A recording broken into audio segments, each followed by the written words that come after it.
एशियाई जे मुल्कनि में मौसमियाती तब्दीली ऐं नुक़साननि खां आगाहीअ लाइ पाकिस्तान फिशर फोक फोम तरफ़ां सीव्यू कलाक टावर क्लिफ्टन ते रैली कढी वई। मलीर मां SS न्यूज़ जे रिपोर्टर आज़ाद ख़ासकेली मूजिब साइकिल सवार मुहाणनि वॾी तादाद में शिरकत कई ऐं नारा भया। उन मौक़े ते पाकिस्तान फिशर फोक फोम जे सेक्रेटरी जनरल सईद बलोच चयो आहे त पाकिस्तान खां अलावा Philippine, Thailand, Indonesia, Bharat, Bangladesh ऐं नेपाल जे मुख़्तलिफ़ शहरनि में हिक ई वक़्तु साइकिल एक्शन जारी आहे, जंहिंजो बुनियादी मक़सदु मौसमियाती तब्दीलीअ बाबति आगाही वधाइणु आहे।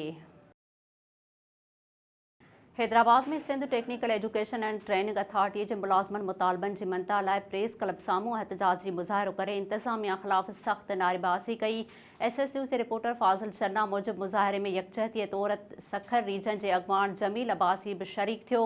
उन मौक़े ते ज़ाहिद बलोच, अहमद अली शाह, फहद हुसैन, राशिद अली ऐं ॿियनि चयो आहे त असीं इदारे अंदरि 12 सालनि खां कमु कंदा पिया अचूं, पर हींअर ताईं संदनि सर्विस स्ट्रक्चर बि नाहे ठाहियो वियो ऐं न ई वक़्त ते पघार मिले थी, जे फंड जी रक़म मिली रही आहे, जंहिं सबबु सख़्त परेशान थी विया आहियूं।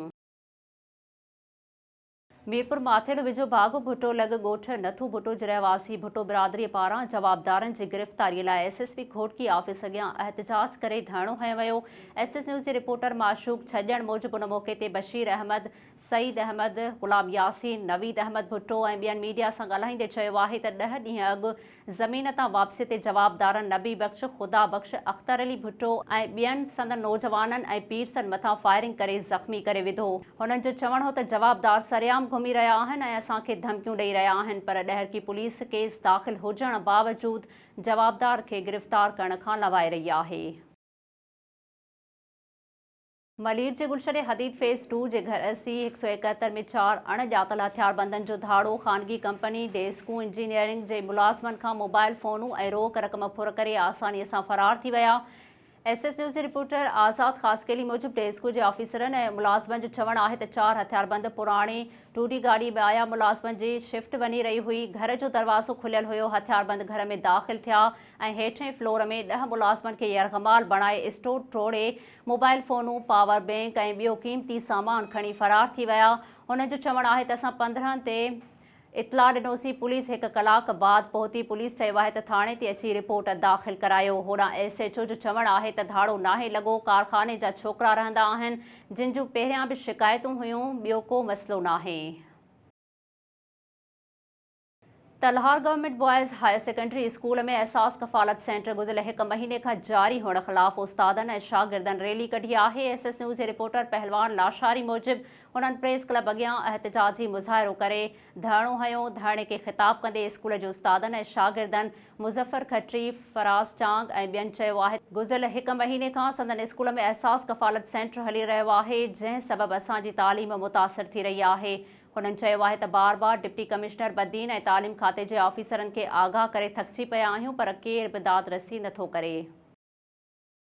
रकनबुड़ा में STP अॻवान कामरेड अख़्तर सिंधीअ खां फुर थियल मोटरसाइकिल ऐं ॿियो सामान वापसि न थियण ख़िलाफ़ झोल में एहतजाजी मुज़ाहिरो कयो वियो। SS न्यूज़ जे रिपोर्टर जान मोहम्मद अबड़ो मूजिब ज़िले सदर अली ॾिनो ख़ासकेली जब्बार जूणे जो अली जुड़ियो मक्सी, कामरेड जाफ़र सिंधी ऐं ॿियनि अॻवाणीअ में झोल पुलिस ख़िलाफ़ एहतजाजी रैली कढी वई। उन्हनि चयो आहे त झोल पुलिस खे चुता ॾियूं था त 8 ॾींहनि में फुर थियल गाॾी ऐं ॿियो सामान वापसि न थियो त सॼे ज़िले में एहतजाजी तहरीक हलाई वेंदी। DC मटियारी चयो आहे त ज़िले इंतज़ामिया वटि पैसा ख़तम थी विया आहिनि। अकाउंट में 1 रुपयो बि नाहे बचियो। पूरे ज़िले मां बरसाती पाणी कढण लाइ सिंध हुकूमत खे लिखियो आहे। जेसीं फंड्स अचनि तेसीं ओधर ते फ्यूल खणी कमु हलायूं पिया। 3 तालकनि मां पाणी नेकाल लाइ प्लान ठाहे वरितो आहे। पाणी नेकाल लाइ 57,000 लीटर फ्यूल घुर्बल आहे। SS न्यूज़ जे रिपोर्टर नवीद ख़ासकेली मूजिब deputy commissioner Matiari Adnan Rashid deputy commissioner office में हंगामी प्रेस कॉन्फ्रेंस कंदे चयो आहे त ज़िले में जिते जिते बरसाती पाणी बीठल आहे उहो कढण लाइ कमेटियूं ठाहियूं वयूं आहिनि, जिन मुख़्तलिफ़ इलाइक़नि में कमु शुरू करे ॾिनो आहे, पर पाणी तमामु घणो बीठल आहे ऐं नुक़सान तमामु घणा थियल आहिनि। उन करे पाणी निकिरण में कुझु वक़्तु लॻंदो। हुन चयो आहे त असिस्टेंट कमिश्नरनि मुख़्तियारकारनि तोड़े तपेदारनि जी मदद सां पूरे ज़िले मां पाणी नेकाल जो मास्टर प्लान जोड़े वरितो आहे, जंहिं ते अमल लाइ सभिनी स्टेक होल्डरनि जो ताउन दरकार आहे। जीए सिंध महाज जे चेयरमैन रियाज़ चांडियो चयो आहे त ॿोॾ सबबि ज़िलो कंबर शहदाद कोट सभ खां वधीक मुतासिर थियो आहे। हुकूमत 1.5 महीने खां वधीक अरसो गुज़री वञण बाद बि पाणी बीहारियो बीठी आहे। SS न्यूज़ जे रिपोर्टर घंवर बिरोही मूजिबि शहदाद कोट में जिस्म जे राब्ता सेक्रेटरी होबदार अली मीरजत ऐं शिया उलमा काउंसिल जे अॻवान ज़ुल्फ़कार मीरजत सां संदसि भाउ जी वफ़ात ते ताज़ियत पाक मीडिया सां ॻाल्हाईंदे रियाज़ चांडियो चयो आहे त बरसात ऐं ॿोॾ जे पाणी बीहण करे शहदाद कोट कुबो सईद खान मीरो खान कंबर जे कैंपुनि समेत मुख़्तलिफ़ शहरनि जे कैंपुनि में गैस्ट्रो ऐं मलेरिया सबबि रोज़ानो केतिरा ई माण्हू मरी रहिया आहिनि, पर हुकूमत खे का बि ॻणती नाहे। हुननि जो चवणो त सिंध हुकूमत मुतासिरनि खे ख़ोराक, पीअण जे पाणी, मच्छरदानियुनि ऐं इलाज समेत को बि रिलीफ नाहे ॾिनो, पर ज़रदारी ऐं सिंध हुकूमत खां को पुछण वारो ई नाहे। बान सैदाबाद में वापारियुनि सेवण पुलिस जे मुबैना ज़्यादतियुनि ख़िलाफ़ हंगामी गॾिजाणी ऐं एहतजाजी मुज़ाहिरो करे जुता ॾिनो आहे। SHO सेवण ऐं 15 इंचार्ज खे हटायो न वियो त संदनि ख़िलाफ़ अदालत वेंदासीं। SS न्यूज़ जे रिपोर्टर मोहम्मद अली मेमण मूजिबि वापारी एसोसिएशन जे अॻवान बासित मेमण, इलाही बख़्श भुट्टो, धणी बख़्श भुट्टो ऐं अब्दुल सत्तार शोरो जी अॻवानी में भान रोड ते एहतजाजी मुज़ाहिरो करे धरणो हंयो वियो। उन मौक़े ते वापारी एसोसिएशन जे अॻवाननि हंगामी प्रेस कॉन्फ्रेंस कंदे चयो आहे त SHO सेवण नेक मोहम्मद खोसो ऐं मंज़ूर दल कणक चोरीअ जे इल्ज़ाम में संदनि घरनि ते चढ़ायूं करे बिला जवाज़ चादर ऐं चौदीवारीअ जो तक़दुस पामाल करे रहियो आहे।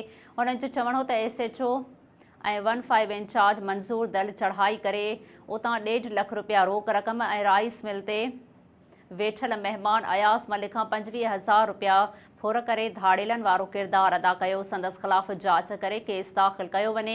ॿी सूरत में हू मजबूर थी अदालत जो दर खड़काईंदा।